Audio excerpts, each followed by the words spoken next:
Leçon de l'esthète. 1. 15 novembre 1921. Je suis heureux de vous parler d'un art qui fut ma préoccupation constante.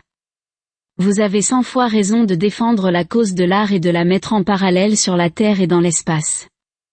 L'art est d'essence divine, c'est une manifestation de la pensée de Dieu, une radiation du cerveau et du cœur de Dieu transmise sous la forme artistique. Cependant, bien des choses du plan divin ne peuvent être transmises aux hommes. L'art, sous forme d'inspiration, fait partie de ce tout merveilleux qui compose l'univers. C'est l'éclair, ou plutôt l'étincelle qui établit le rapport entre Dieu et ses créatures. Vous pouvez vous demander quels sont les réflexes que nous gardons de l'art après avoir passé des séries d'existences sur différents mondes. Je vais essayer de vous le dire. Sur votre terre, l'art est encore peu de choses et vous vous en contentez. L'art existe dans tous les domaines, dans le domaine de la pensée, de la sculpture, de la musique.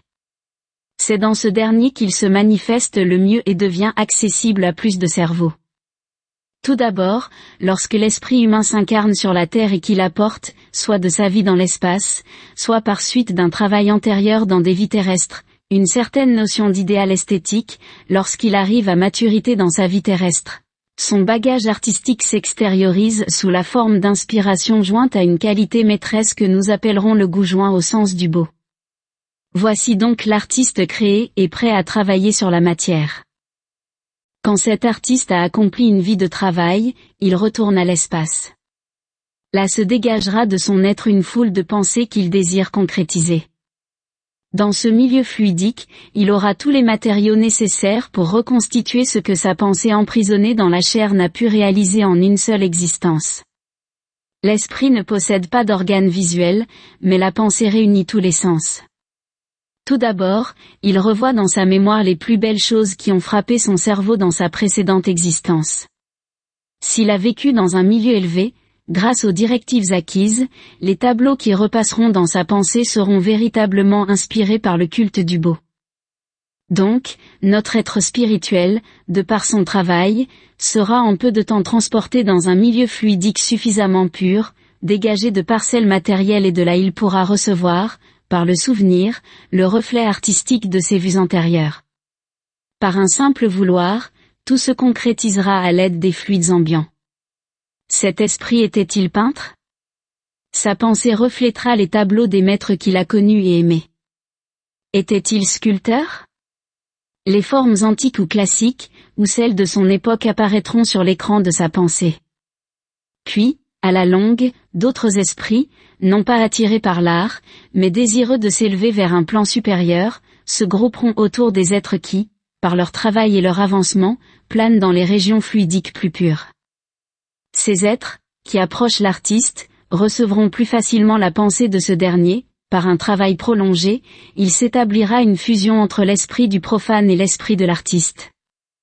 Petit à petit, le profane recevra dans sa pensée les tableaux et les scènes artistiques de son maître spirituel et il pourra alors goûter des joies esthétiques fort grandes et devenir, lors d'une future existence, artiste lui-même, puisqu'il aura puisé les premiers éléments de l'art au contact d'un être plus avancé que lui.